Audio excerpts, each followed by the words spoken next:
algo que Deus tem falado a você, compartilhar aquilo que Deus está fazendo na sua vida, para que sejamos edificados também aqui. Você está adorando juntamente conosco na sua casa.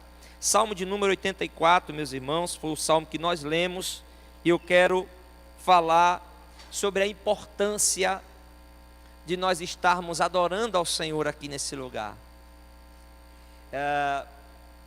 Quando nós fomos privados de estarmos adorando a Deus, mais precisamente no dia 17 de março, nós recebemos aquela notícia de que os cultos estariam suspensos, de que não poderíamos mais estar reunidos. E naquele primeiro momento foi um choque, foi um baque, mas ainda não tínhamos noção do que a falta dos cultos geraria de negativo para as nossas vidas. E é bem verdade que, apesar das enfermidades, da luta que estávamos passando com a pandemia, sentíamos a necessidade e a falta de estarmos reunidos aqui. E agora que as coisas estão se normalizando, eu quero trazer para você uma palavra da parte de Deus nessa noite. Não se acostume com os cultos. Como assim, pastor? Não se acostume com os cultos, porque quando a gente se acostuma com algo, a tendência que nós temos é deixar de valorizar. O costume traz sobre nós esse perigo de não valorizarmos aquilo que nos é importante, que nos é precioso. E alguns salmos na Bíblia, eles foram escritos, cânticos, orações, que são os salmos, eles foram escritos em momentos em que os salmistas, Davi, os filhos de Corá e outros, escreveram em momentos em que eles estavam privados de estarem na casa do Senhor, alguns porque estavam enfermos.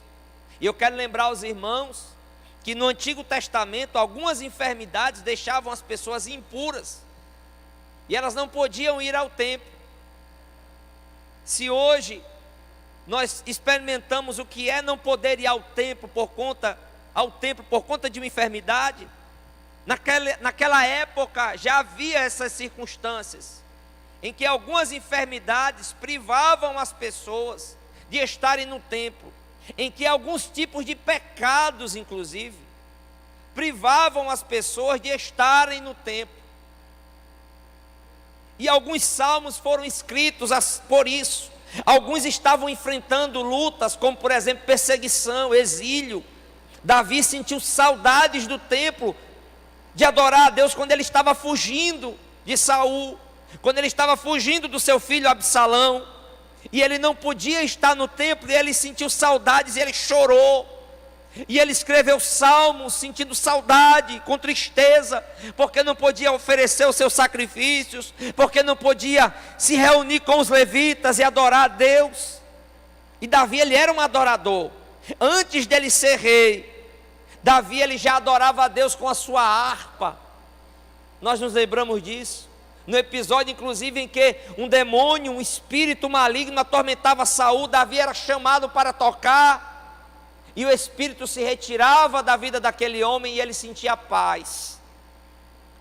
Davi escreveu em momentos de exílio, em momentos de fuga, como um fugitivo. Ele foi privado de adorar o Senhor no templo, por conta das guerras, das enfermidades, dos inimigos. Muitas das vezes o povo de Deus, homens e mulheres, foram privados de adorarem a Deus. Quando uma mulher, por exemplo, ela dava à luz, ela ficava 40 dias impura. Se fosse menina, o dobro, conforme as leis do Antigo Testamento, sem poder estar presente na congregação junto com os irmãos. No Novo Testamento também, as perseguições que a igreja sofreu no início fizeram com que muitos irmãos não pudessem se reunir para adorar. Se reuniam nas cavernas, se reuniam em lugares ocultos, até em cemitérios, Eles se reuniam para adorar a Deus porque não tinham a liberdade, e isso acontece com muitos irmãos nossos. Hoje, em países onde o cristianismo é uma religião proibida, não apenas você pregar ou construir um templo, mas você simplesmente dizer que professa a fé cristã e que anda com a Bíblia, isso já significa você ser perseguido, ser privado de muitas liberdades que para nós são essenciais e nós não saberíamos viver sem elas. E muitos irmãos perdem isso por conta da sua fé. Nesse retorno aos cultos, eu quero lhe pedir, em primeiro lugar, para que você valorize esse retorno. Como eu já falei aqui em outro momento, não se acostume com isso. Não deixe que vir ao culto se transforme em algo rotineiro, um costume do dia a dia, algo que você pode ir a qualquer momento e só vai quando dá, algo que você coloca na sua lista de prioridades em último lugar. Quem faz às vezes a lista de prioridades da semana e coloca assim, primeiramente, ir à igreja e adorar. Nós vamos colocando tantas coisas na nossa lista de prioridades, e às vezes nós esquecemos da igreja, estamos aqui tão natural, e aí quando chega no domingo, na quinta, aí não vai dar para ir hoje.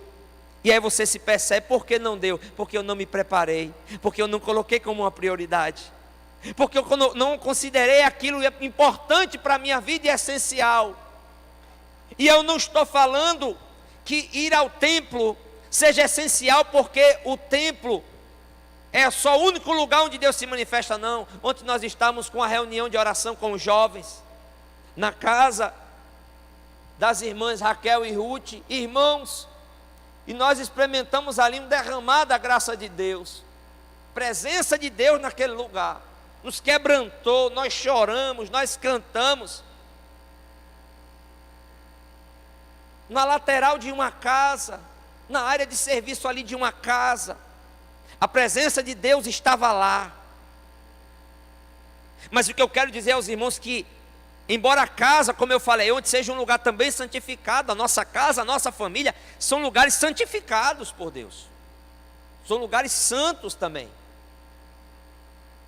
Mas esse templo e os outros templos, eles foram construídos para nós nos reunirmos com esse propósito.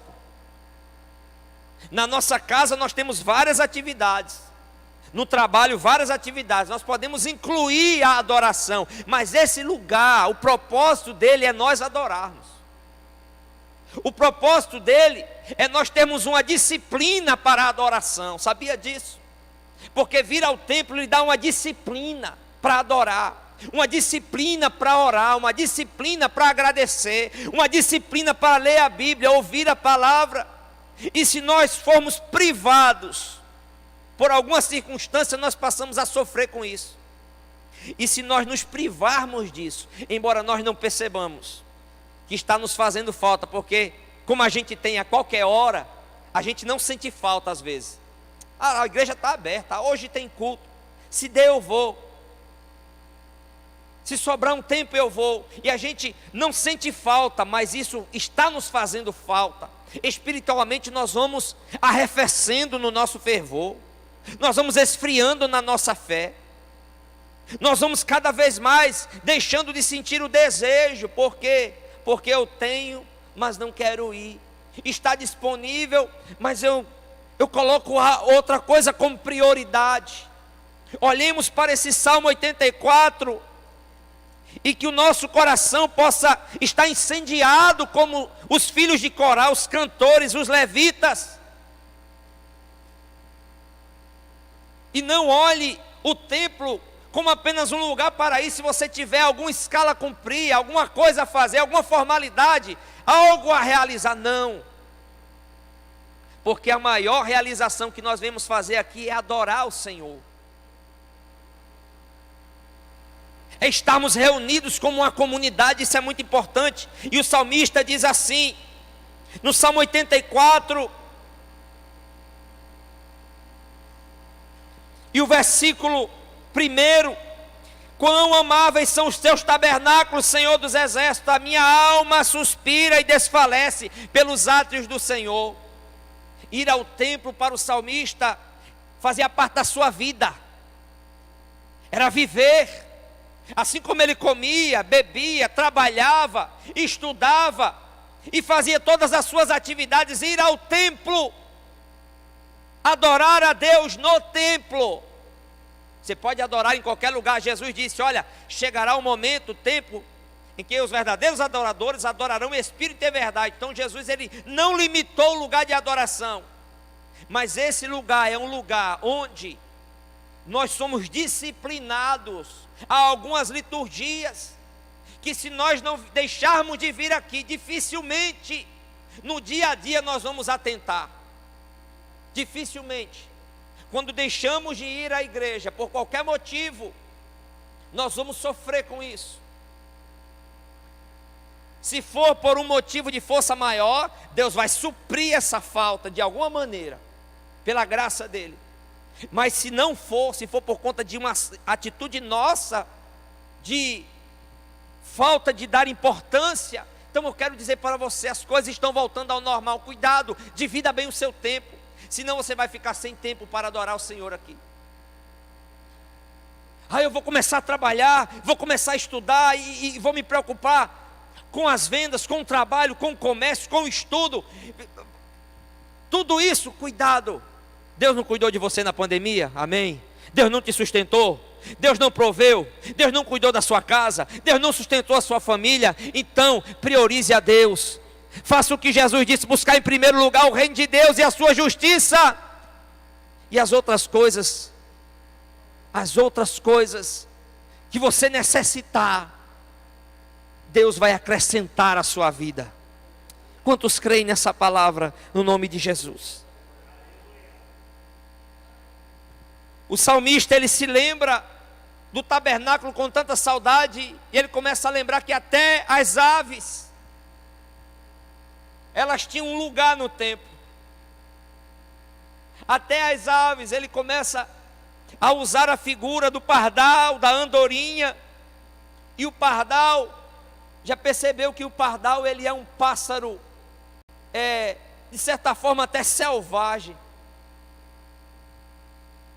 Onde ele chega, ele procura um lugar. Ele não tem um lugar fixo. O pardal é aquele pássaro que ele para aqui, come, voa acolá, come, vai para lá. Mas até o pardal, ele encontrou um lugar para ficar na casa de Deus. Eu estava pensando sobre isso e o pardal me faz lembrar, sabe aquelas pessoas que às vezes estão perdidas na vida? Fabinho, sabe aquelas pessoas que não sabem para onde vir, que estão tão atribuladas, de repente ela cai na igreja. Sabe quando ela cai na igreja, esse lugar, aquela que não sabe para onde vai, não sabe de onde veio, só sabe que está com fome, que está cansada, que precisa de alguma coisa. Pronto, é nesse lugar onde ela encontra um lugar de descanso, de repouso, de cuidado e de alimento. Pardal é esse tipo de gente. Pardalzinho, onde ele para, ele passa ali e fica esperando alguém jogar alguma coisa para ele. Ele se alimenta, ele se molha, ele bebe alguma coisa, ele sai voando. A igreja, ela tem esse aspecto de acolher aquele que às vezes está só de passagem, que chega. Nós não sabemos se ele vai ficar ou não. Nós não sabemos se ele vai ter um entrosamento, se vai passar a conviver conosco. Mas independentemente disso, essa porta aberta significa que ele pode entrar. Ele vai ser abraçado, ele vai ser bem recebido, ele vai receber uma palavra. Glórias a Deus. E ele pode até sair, se ele quiser voltar de novo, ele vai ser acolhido da mesma maneira, porque esse lugar é a casa de Deus. Na nossa casa a gente bota limite, na nossa casa a gente diz quem entra e quem não entra, mas na casa de Deus não. É como o pardal, pode chegar qualquer um, do jeito que chegar, sujo, doente, com nome, sem nome, ele entra, se senta aqui e ele recebe a bênção do Senhor sobre a vida dele. Glórias a Deus. Mas o salmista também diz que tem até a andorinha. E a andorinha, ela chega lá. A andorinha não. A andorinha, ela é aquele pássaro mais tranquilo. E quando ela chega lá, sabe o que é que ela faz? Ela faz um ninho. Aleluia. Eu já fiz meu ninho aqui no Guanabara. Sei até quando. Mas se eu me permitiu chegar aqui, já fiz o meu ninhozinho. E estou aqui adorando a Deus e recebendo a bênção de Deus, e sendo cuidado pelo Senhor, sendo cuidado pela igreja. Assim como nós que chegamos aqui, a andorinha ela faz o seu ninho. E sabe onde ela faz? Perto dos altares. Glória a Deus. Aleluia. Louvado seja o nome do Senhor. A andorinha faz um ninho para si, acolhe os seus filhotes. E aí o salmista no versículo 4 ele diz: bem-aventurados, mais do que felizes, mais do que abençoados. Sabe quais são? Aqueles que habitam em tua casa. Glória a Deus. Habitar na casa de Deus, estar na casa do Senhor, estar nesse lugar consagrado ao Senhor, meus irmãos, é um lugar de bem-aventurança, é um lugar de alegria, de desfrute, da graça de Deus, da presença de Deus. E aí eu quero dizer para você que aquele que tem o hábito saudável de ir ao templo, de congregar-se com os irmãos, de adorar o Senhor, de aproveitar o tempo que está aqui, de ser alimentado pela palavra, de ser curado pela palavra, de ser abençoado pela igreja. Porque Deus tanto nos abençoa diretamente, como nos abençoa por meio da igreja. Tem gente que ele diz assim: eu vou para a igreja para Deus me abençoar. E ele não sabe que a maioria das vezes que Deus nos abençoa, Ele nos abençoa por intermédio de alguém que está na igreja, por intermédio de alguém que está na casa dele. Glórias a Deus. Então, meus amados irmãos, o versículo 4 diz: bem-aventurados que habitam em tua casa, louvam-te perpetuamente. Bem-aventurado é aquele cuja força está em ti, em cujo coração se encontram os caminhos aplanados. Ou seja, aquele que está na casa de Deus, aquele que tem o hábito saudável de adorar a Deus, de servir a Deus, de congregar-se com os irmãos. Sabe o que acontece na vida dele? Ele é fortalecido. Vir à igreja, colocar como prioridade estar aqui, adorando ao Senhor, é vir a um lugar onde nós somos revestidos de força. É dizer que nós confiamos em Deus, nós esperamos em Deus, nós aguardamos Deus, nós dependemos dEle, a nossa força está nele, os nossos caminhos são aplanados aqui, pela palavra do Senhor, pelo ministério dos irmãos. Deus ele vai aplanando os nossos caminhos, Ele vai endireitando as nossas veredas, Ele vai tornando tudo aquilo que é torto, tudo aquilo que é esburacado, tudo aquilo que é sujo, pela graça dEle, pelo fluir do Espírito, pela ministração da palavra, pelos dons espirituais, o Senhor vai edificando, vai aplanando o caminho. E aí o salmista diz assim: esse homem, glória a Deus, cuja força está no Senhor, que habita na casa do Senhor, que tem o seu caminho aplanado. Sabe o que é que acontece com ele? Versículo 6: quando ele passa pelo vale árido, faz dele um manancial. Quando ele passa pelo vale árido, faz dele um manancial. Quem? Aquele que habita na casa do Senhor. Quem? Aquele cuja força está no Senhor. Quem? Aquele que está tendo seus caminhos aplanados pelo Senhor. Quando ele passa pelo vale árido, quando ele passa pelas lutas, pelas batalhas, pelas adversidades, pelos problemas da vida, pelas dificuldades, esperadas ou inesperadas, aquelas que são pequenas e grandes, independentemente, um vale árido é tornado em um manancial. Ele vai de força em força, e cada um deles aparece diante de Deus em Sião. Meus queridos, há uma recomendação bíblica. O escritor aos Hebreus, a carta aos Hebreus, capítulo 10, versículos 23 a 25, você pode ler comigo, acompanhar na sua Bíblia.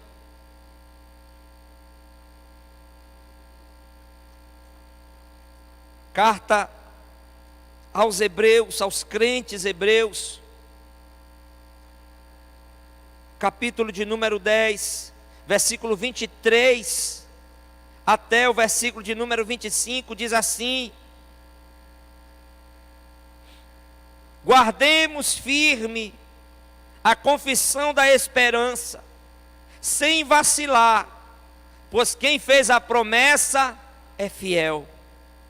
Cuidemos também de nos animar uns aos outros no amor e na prática de boas obras. Onde que isso acontece? Aqui. A igreja, esse lugar, é um lugar onde, versículo 23, nós somos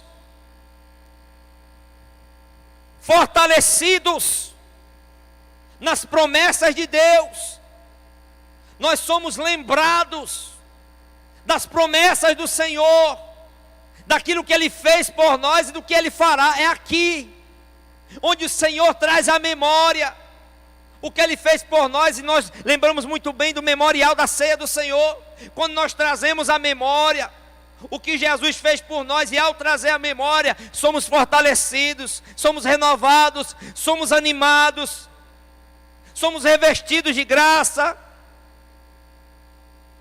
E eu não consigo entender, pelo menos para mim, eu nunca saí mais fraco, por exemplo, do que entrei quando participei de uma ceia. Nunca aconteceu o caso de eu sair mais fraco do que cheguei depois de participar de uma santa ceia.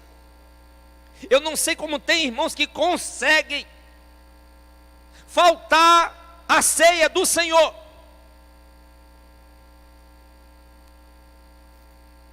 Porque é um memorial de Cristo, da sua morte e ressurreição. Ele ordenou: meu irmão, só não participe da ceia se for uma pandemia. Só não participe da ceia se você estiver no hospital e não puder ir. Se tiver algum problema sério, se não deixe de participar. Porque a ceia é o memorial de Cristo. E é um dos cultos onde mais o Senhor nos fortalece, nos anima, nos renova, lembra das suas promessas e nos dá graça para caminharmos mais um pouco. Faça um propósito com Deus nesse retorno. Faça um propósito com Deus da palavra, compromisso com a palavra, culto e doutrina. Faça um propósito com Deus. Peça graça a Deus, não tenha medo. Porque nós precisamos, irmãos, estar aqui. Não pelo físico desse lugar, não é por isso. É por tudo aquilo que Deus opera nesse lugar.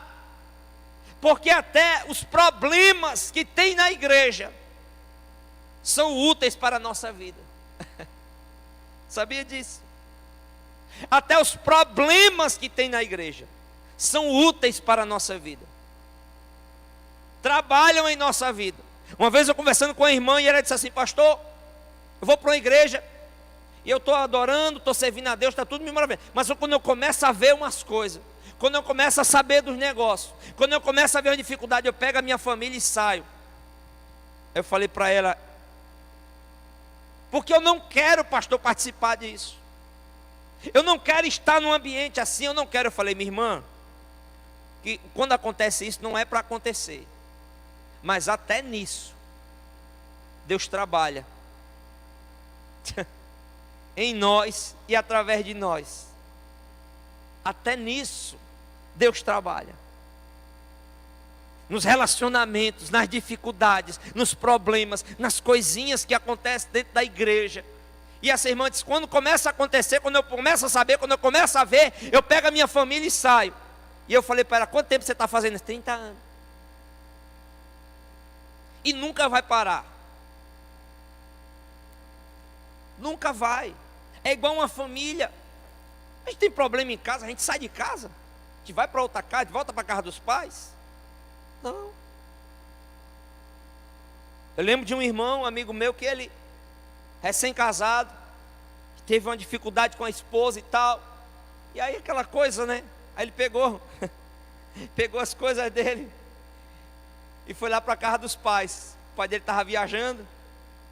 trabalhava viajando, e a mãe dele tocou a campainha, a mãe dele saiu, olhou e estava embaixo, com uma bolsinha na mão. A mãe dele disse: o que é que você quer? Ele disse: não, eu vim ficar hoje aqui. O que aconteceu? Não, é que mulher, volte.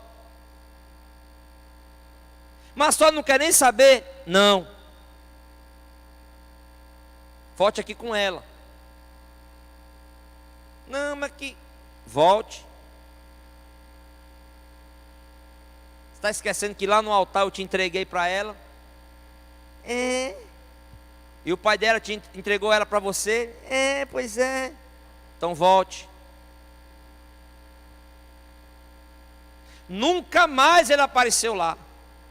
Se ele contou para mim, nunca mais. Eu lhe pergunto, se a mãe tivesse aberto a porta, colocado ele para mim, chegar aqui, meu menininho de mamãe, fica aqui com a mamãe, está tão magrinho, bichinho, a roupinha está sem passar. Oh, você é uma mulher, isso é uma maldita. Vem aqui, mamãe vai fazer aqui um negocinho para você. Tome aqui, seu quarto está ali lhe esperando. Vá tomar um banho. Mamãe passa a sua roupa. Mamãe lhe dá. Deixa eu te falar uma coisa: mãe é mãe, mulher é mulher.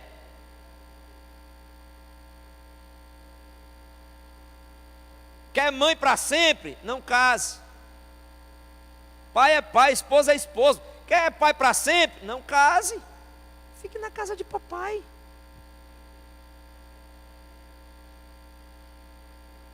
Não sei porque eu estou falando isso, mas Deus sabe. Estava na mensagem não. Mas ainda bem que a gente depende ainda daquilo que Deus quer falar. É uma maneira específica para alguém nessa noite. Para a igreja do Senhor. Então aquela família, até nas dificuldades, Deus trabalha na igreja. Até nos problemas.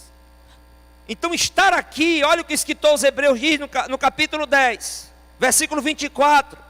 Cuidemos também de nos animar uns aos outros, no amor. Veja só, animar no amor. O que significa isso? É que o amor não é uma coisa assim natural, que acontece naturalmente. Percebam que nós somos animados, encorajados a amar. Onde? Aqui.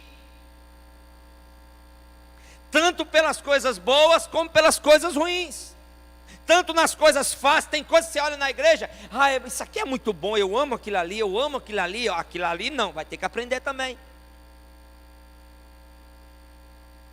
E aqui nós somos encorajados a amar, animados a amar.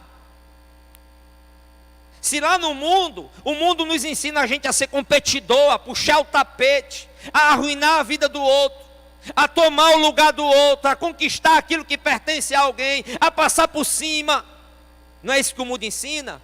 Chegue lá, conquiste, dê o seu melhor, passe por cima, faça melhor, dê a volta no outro. Isso aí está cheio no mundo. Na igreja nós somos encorajados a amar em meio às dificuldades, a amar em meio às lutas, a amar, a suportar, a procurar cada dia exercer isso. Onde? Aqui. Não é na sua casa, é aqui. É aqui que nós somos encorajados a isso. É aqui que nós somos animados a amar. Que mais? O escritor diz: e a prática de boas obras. Olha que coisa maravilhosa. Na igreja nós somos animados a amar e a fazer boas obras. Tem gente que, se não for a igreja, a disciplina da igreja levar, irmão, vamos fazer uma visita, irmão, vamos levar uma cesta básica, irmão, traga uma doação. Tem gente que não dá nada, irmão. Ele não vai se mover sozinho. Ele não vai. Você pode glorificar a Deus por esse lugar? Como esse lugar tem melhorado a sua vida, tem melhorado a minha vida? Seríamos mais egoístas. Não lembraria, você está em casa, comenta na sua mesa. Se não for ali, às vezes o pastor, a irmã Aline botar no grupo: irmão, lembra do feijão, irmão não sei o quê, irmão, é uma bênção, olha que coisa boa, e posta foto, e coloca. Nós somos animados as boas obras, a cuidarmos, a socorrermos, a ajudarmos. Se você estiver em casa, não estivesse participando disso aí, irmão, pode ter certeza, dificilmente você tinha ajudado que ajudou, dificilmente você tinha feito tanto que fez. A igreja tem esse propósito, mexe com a gente, trabalha com a gente, nos molda. Não é maravilhoso isso? Não é glorioso? Como é bom nós estarmos aqui. Como é importante nós estarmos aqui. E por fim,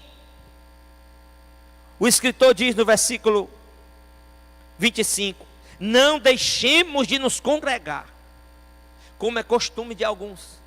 Veja só, tanto pode se tornar um hábito congregar-se, um costume, como também um costume não congregar. E nós já temos hoje movimentos desigrejados. Nós já temos hoje pessoas que defendem que a igreja não é importante, que esse lugar não é necessário, que Deus não habita em templos feitos por mãos humanas. Claro que não, nem quando o templo foi construído no Antigo Testamento.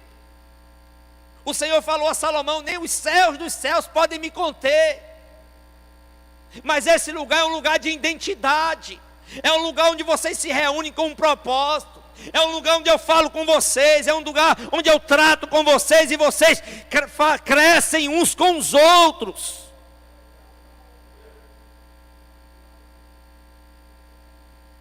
Então não caia nessa conversa que igreja não é importante, de que você pode ir quando quiser, que não vai lhe fazer falta. Não. Uma imagem tão simples que um pastor antigo que eu tive em São Paulo, ele falava: irmãos, você pode pegar a maior brasa que for de uma fogueira, a maior brasa, não estou falando da pequenininha não, você pode pegar a maior brasa de uma fogueira, tire ela de lá, coloque ela sozinha, ela não aguenta. Tem gente que ele se considera tão espiritual que diz assim: eu não preciso de pastor, de liderança, de igreja, eu não preciso. Deus fala comigo, eu leio a palavra, o Espírito Santo está em mim. Vai se apagar. É uma questão de tempo.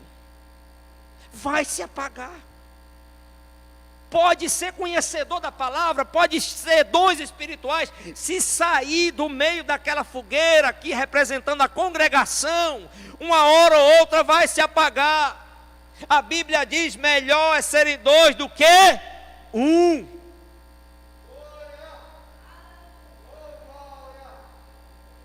Melhor é serem dois do que um sempre. Tenha dúvida. Isso funciona em qualquer circunstância. Quem trabalha no meio militar sabe, você chega num lugar, tem uma ocorrência, nunca vá sozinho.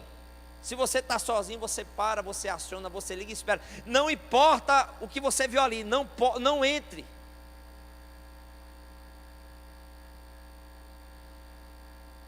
Esse negócio que às vezes a gente vê em filme é filme.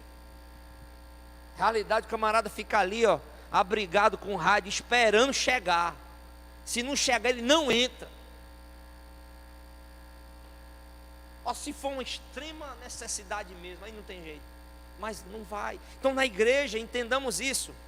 É costume de alguns, o escritor vai dizer: naquele tempo, tem gente que não vai mais, que acha que não é importante. Bom, teve gente que eu vou lhe dizer, ele não sentiu falta da igreja na pandemia. Sabe por quê? Já está apagado e não sabe. Já se apagou e não sabe. Não é você dizer: ai meu Deus, eu vou morrer sem a igreja. Não, era um tempo difícil, Deus nos sustentou. Mas a pessoa dizer que não sentiu falta. Para mim, tanto faz como tanto fez. Foi até bom mesmo, porque, como assim, irmão? Não entende a importância da saúde que Deus ministra em nossos corações nesse lugar. Glórias a Deus, porque desde o meu nascimento, os meus pais me levavam, depois eu comecei com as próprias pernas. E como Deus tem me abençoado na igreja, como Deus já usou irmãos, como as circunstâncias boas e ruins já contribuíram para melhorar a minha vida. Eu louvo a Deus, como Deus trabalha em mim, nesse lugar onde nós nos reunimos. E quando a gente for para o céu, cada um não vai entrar na sua moradazinha e fechar a porta, não. Lá é uma grande igreja, é uma grande congregação. Só que lá sim não vai ter problema, não vai ter lágrima, não vai ter tristeza, não vai ter dor, não vai ter mentira, não vai ter engano, não vai ter dificuldade, não. Tudo isso passou. Mas enquanto isso, a graça de Deus vai nos abençoando e nos ajudando a superarmos aqui e entendermos: estar nesse lugar é saudável para mim, estar nesse lugar é importante para mim, para a minha vida, para o meu casamento, para a minha família, para os meus filhos. É importante, porque se está na palavra de Deus, é bênção para a minha vida. Eu não posso querer ter a sabedoria maior do que o Senhor. Concluindo agora, de fato, meus irmãos, ele diz: não deixemos de nos congregar, como é costume de alguns. Pelo contrário, façamos admoestações. Sabe o que é isso? Com amor, com zelo. Mas precisamos admoestar. É o que eu estou fazendo aqui. E que às vezes você pode ser levado a fazer pela graça de Deus. Fazendo uma visita com amor para aquele irmão, para aquela irmã, e admoestando ele com amor, dizendo: rapaz, a igreja é importante para você. Não, mas é lá onde Deus trabalha na nossa vida. Deus usa isso também para trabalhar na nossa vida. Nós precisamos daquele lugar. Foi Deus, é a palavra de Deus. Está dizendo aqui, admoestando-os. Ainda mais agora que vocês veem que o dia se aproxima. Bom, se nós entendemos que a cada dia que passa o dia se aproxima, o dia com D maiúsculo, o dia do Senhor, e eu vejo tanta gente colocando isso, irmãos, em postagem nas redes sociais: é o fim dos tempos, Jesus está voltando. Irmão, não levanta do sofá, não vai a um culto, não ajuda em nada, não participa de nada, mas está lá como profeta do Apocalipse nas redes sociais. Quanto mais eu vejo que o dia se aproxima, mais eu me achego ao povo de Deus. Quanto mais eu vejo que o dia se aproxima, mais eu quero estar unido com meus irmãos. Quanto mais eu vejo que o dia se aproxima, mais eu estou nesse lugar adorando a Deus, sendo cuidado pelo Senhor, sendo abençoado pelo Senhor, recebendo a bênção de Deus através dos irmãos. Deus usa um irmão para me abençoar, Deus me usa para abençoar o irmão. E assim nós vamos caminhando, aleluia, dia após dia, até o grande dia do Senhor para a igreja. Se coloque de pé e vamos orar agradecendo a Deus pela sua palavra. Guarde no seu coração, valorize esse momento aqui, priorize esse momento, se programe para esse momento. E saiba que neste lugar, Deus nos abençoa e nos usa para abençoarmos outras pessoas. Esse lugar é importante para nós. Glórias a Deus. Levante a sua mão. Pai, em nome de Jesus, eu te agradeço por esse lugar, por esse retorno aos cultos de doutrina, porque é um lugar onde o Senhor fala conosco de uma maneira tão especial. O Senhor fala conosco em todos os cultos, mas o culto de doutrina é um momento do Senhor aplanar a nossa vida, entrar em áreas que muitas das vezes não são tocadas em outros cultos, em outros momentos. Há uma palavra de direção para a igreja, há uma palavra de norte para a igreja, de visão para a igreja. Ó Deus, abençoa as nossas vidas nesse retorno, que possamos nos estimular uns aos outros, animarmos aos outros ao amor, às boas obras, a congregar-nos, a estarmos reunidos, a superarmos as adversidades e a sabermos que esse lugar é bênção tua para a nossa vida, que no céu a congregação continuará, mas agora de todos os povos, línguas, tribos, nações. Ó Deus, abençoa o teu povo Jardim Guanabara que retorna hoje. Desperta no Senhor a cada um de nós, aqueles que estão sem forças, que sejam alcançados pela tua graça, que sejam visitados por alguém aqui que está presente, que sejam admoestados com amor, com afeto, com carinho, e que saibam que até as lutas que enfrentamos na congregação, Deus trabalha, o Senhor trabalha para nos abençoar, para nosso crescimento. Pai, no nome de Jesus, obrigado pela tua palavra, abençoa nossas vidas. É o que nós oramos e te agradecemos, Quem pode dizer amém? Diga assim comigo: neste lugar, o Senhor me abençoa. Se assente em nome de Jesus.